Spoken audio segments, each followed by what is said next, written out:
নির্বাচিত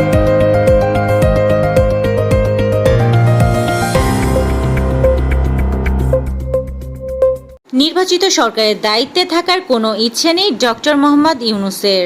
শেখ হাসিনার সঙ্গে দেখা করতে ঈদের একদিন আগে দিল্লি এসেছেন তার পুত্র সজীব অজিত জয়।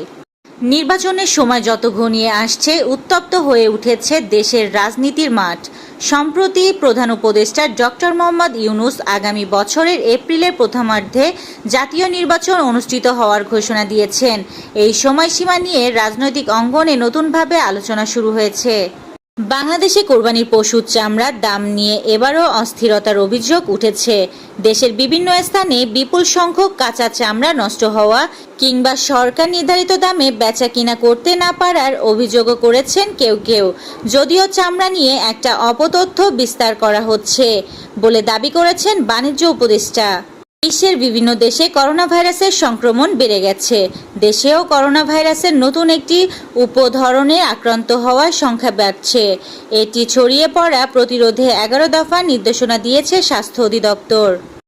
রাজবাড়ীর কালুখালীতে আসলাম নামে একজন ব্যাটারি চালিত ইজিবাইক চালককে শ্বাসরোধ করে হত্যা করার পর দুষ্কৃতিকারীরা তার ইজিবাইক ছিনতাই করেছে।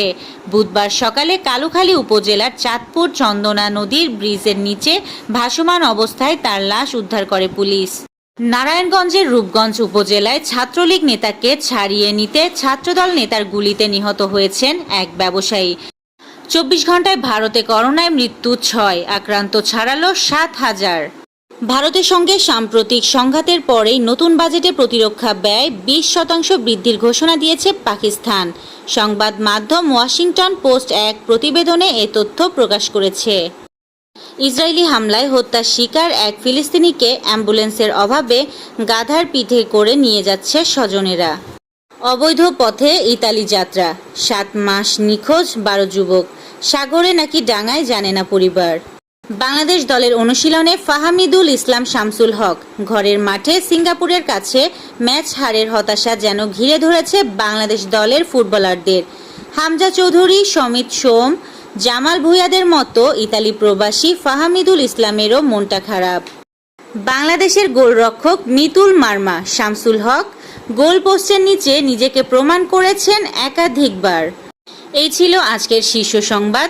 ছিলাম আমি ইয়াসমিন আক্তার, সুরমা টিভি 24।